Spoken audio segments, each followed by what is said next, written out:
Happy Saturday but not really happy kasi tapos ng aming bakasyon and back to reality na kasi mamaya ay babiyahin na kami pabalik ng Manila. But before that, bibisita muna kami sa aming mga departed loved ones sa sementeryo. Pupunta muna kami para magsindi ng kandila at magpaalam na rin. Dito kami dumaan sa kabila, yung dati naming dinadaanan kasi mas malapit dito para siyang shortcut tsaka malapit to sa church, bandang likod lang. Nandito na kami at una naming pupuntahan ay yung sa parents ko. Doon yun banda sa baba kaya bababa pa kami. Nakakalungkot at nakakamiss mga ganitong moment kasi matagal na naman bago ko sila mabisita ulit. Next naman naming pinuntahan ay ang libingan ng grandparents ni Jethro at mga relatives.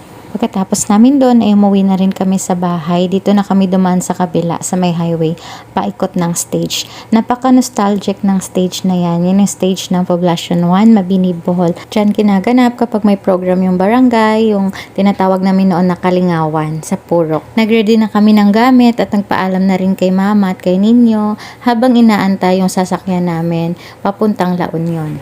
Nandito na yung Rila at inatid na rin kami ni Ninyo sa labas. Tsaka si Mama sa may gate. Nakasakay na kami at see you again soon, Mabini, Bohol.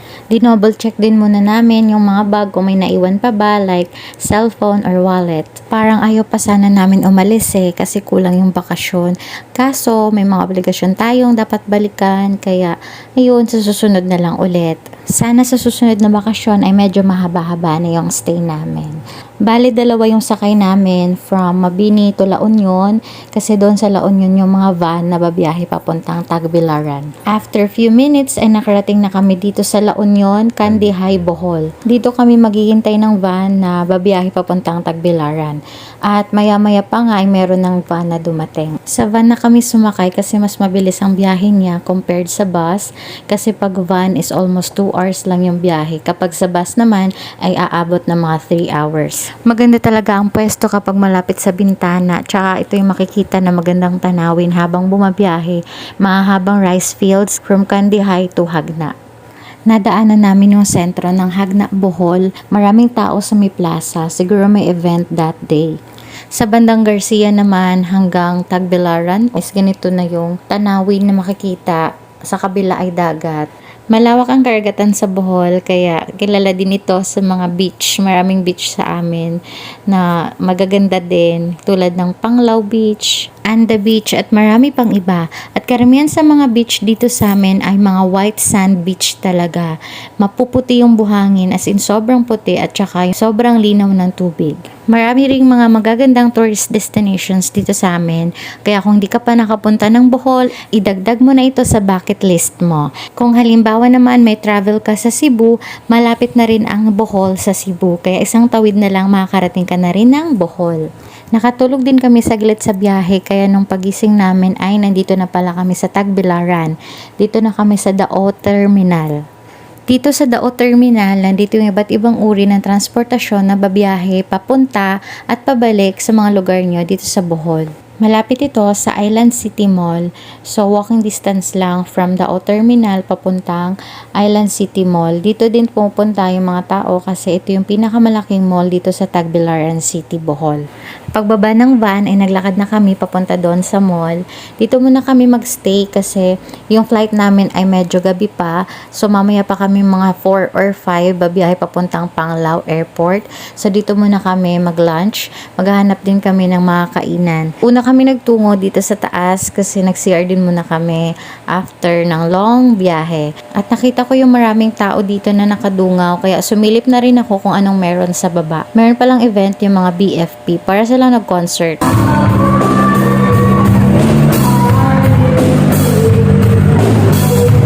Then after that, naghanap na kami ng mga kainan. Halos kompleto na rin ang mall na to. Pero naghanap kami ng iba kasi gusto namin yung kakaiba naman. Kasi puro na lang kami fast food pag nasa Manila.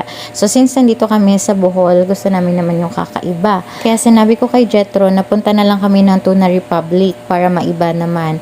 Kasi ang main dish ng Tuna Republic is syempre tuna. Kaya bumaba kami ulit para lumabas kasi wala dito sa mall na to yung Tuna Republic. Nasa J.A. Clarin Street ang Tuna Republic. So, kailangan namin sumakay ng tricycle papunta doon. At dahil may dala kaming mga bagahe, iniwan muna namin to sa travel hub. Yung travel hub nasa baba lang siya ng ICM. And then, sumakay na kami ng tricycle papuntang Clarin Street. Yung tricycle from ICM ay 30 pesos each siya kasi nasa pila. Mga ilang minuto lang ay nakarating na kami dito sa JA Clarin Street. Pero tatawid pa kami kasi nasa kabila siya. Madali lang siyang hanapin kasi along the highway lang din siya at malawak yung kanyang parking space. Ito yung itsura ng Tuna Republic Tagbilaran branch kapag titingnan mo dito sa labas. Namili na agad kami sa kanilang menu kasi gutom na kami. At yan, in-order na ni Jetro yung mga napili namin. Wala pa masyadong tao that time kasi medyo hapon na yan yung pagpunta namin. Maraming tao kapag lunch time tsaka lalo na yung dinner time. Ang ganda ng ambience na resto na to, napaka-native din, tsaka maaliwalas, maliwanag. Yun yung gusto ko sa mga kainan, maliwanag. At yan, na-serve na yung in-order naming food. Ayan na yung tuna belly, ang sarap. Tsaka may fries at bola-bola na tuna, tsaka sisig na tuna. Kain po tayo at honest review, sobrang sarap ng mga pagkain dito. Nagkita din kami that day ng second cousin ko na siyang namamahala ng Tuna Republic. At pinatikim niya kami ng kanyang bestseller na pansit. At saka nagpicture na rin kami. Thank you so much, Ate Jing! Pagkatapos ay sumakay ulit kami ng tricycle pabalik ng ICM at bumalik kami ulit dito sa travel hub para kunin yung gamit namin. Only 25 pesos lang binayaran namin para sa isang luggage at isang bag. Sobrang mura lang at napaka-secure ng gamit dito. So, sobrang commendable ang travel hub kapag babiyahe kayo dito sa Tagbilaran City. Kung marami kayong dalang gamit na kailangan nyo munang iwanan, doon na kayo. At yan, naglalakad na kami pabalik ng Dao Terminal kasi nandun naman yung bus na babiyahe from Tagbilaran to Panglao Airport. Yung biyahe naman from Tagbilaran to Panglao ay nasa 1 hour. So, tinansya lang namin yung biyahe na sakto lang. Hindi kami mag-aantay na matagal doon sa airport. At nagkita naman kami ng kapatid ko kasi kararating lang nila dyan sa Dao. Galing sila ng Kalapit Church, namasyal din sila ng Palalav niya. Nagchikan lang kami saglit dahil kailangan na namin sumakay ng bus kasi kung hindi kami makakaabot dyan sa unang biyahe, ang susunod na biyahe ay 6 PM pa daw.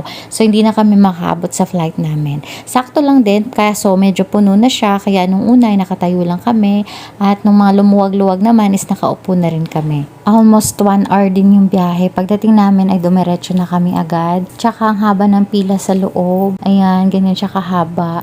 Medyo mabagal yung usad ng pila kasi konti lang yung counter. Tsaka medyo magpit sila pagdating sa mga bagahe. Kaya make sure kapag marami kayong bagahe is kumuha kayo ng baggage allowance kasi tinitimbang talaga nila kahit hand carry. Ito lang na video ko sa loob ng aeroplano kasi gabi naman at natutulog na lang kami. Wala namang view na makikita kasi madilim. After 1 hour and 30 minutes, nakarating na ulit kami ng Manila. Welcome back to Manila again. Vacation's over. Back to reality na. Thank you for watching. Bye!